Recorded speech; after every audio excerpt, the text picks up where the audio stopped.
উত্তর গাজার শেষ সক্রিয় হাসপাতালও বন্ধ। ইসরায়েলি সেনাবাহিনীর নির্দেশনার পর জাবালিয়ার আল আওদা হাসপাতাল খালি করা হয়েছে। এতে করে উত্তর গাজার সরকারি স্বাস্থ্যসেবা প্রদানকারী শেষ প্রতিষ্ঠানটিও পুরোপুরি বন্ধ। তবে এ ঘটনার মধ্যেই আন্তর্জাতিক মহলে যুদ্ধবিরতির আহ্বান আবারও জোরালো হয়েছে। এমন প্রেক্ষাপটে জাতিসংঘ বলছে গাজার শতভাগ বাসিন্দা এখন দুর্ভিক্ষের ঝুঁকিতে। এদিকে ইসরায়েলি হামলায় গত 24 ঘন্টায় অন্তত 72 জন ফিলিস্তিনি নিহত হয়েছেন। ইসরায়েলের সামরিক আগ্রাসনে গাজায় মানবিক সংকট গভীরতর হচ্ছে।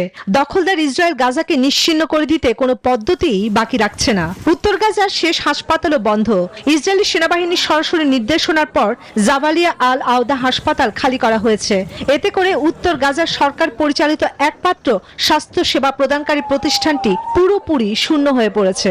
আর চিকিৎসা বন্ধ হওয়া মানে এখন বেঁচে থাকার শেষ সুযোগও হারাচ্ছে অসংখ্য মানুষ। এতে মানবিক সংকট তীব্র থেকে তীব্রতর হচ্ছে উত্তর গাজার। খাদ্য, পানি, ওষুধ সবকিছুরই হাহাকার। ফিলিস্তিনিদের জন্য যেটুকু সাহায্য সহায়তা পৌঁছচ্ছে তাও খুব নগণ্য। ইসরায়েল একদিকে সামরিক আগ্রাসন, অপরদিকে ক্ষুধাকে যুদ্ধের অস্ত্র হিসেবে ব্যবহার করছে বলে জানিয়েছে জাতিসংঘ। গত 19 মাস ধরে চলমান যুদ্ধ ও অধিকৃত পশ্চিম তীর সমান্তরাল অভিযানগুলোর মধ্যে গাজার বর্তমান পরিস্থিতি ভয়ঙ্কর বলছে সংস্থাটি। গাজা উপত্যকায় হামাস ও ইসরায়েলের মধ্যে একটি যুদ্ধবিরতি চুক্তির আলোচনা চূড়ান্ত পর্যায়ে রয়েছে বলে জানিয়েছেন মার্কিন প্রেসিডেন্ট ডোনাল্ড ট্রাম্প।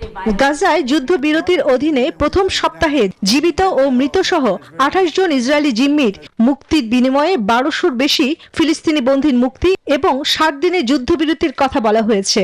এই প্রস্তাবনায় নেতানিয়াহু সম্মতি দিলেও হামাস এখনো অনুমোদন করেনি। চন্দ্রা, নিউজ 24।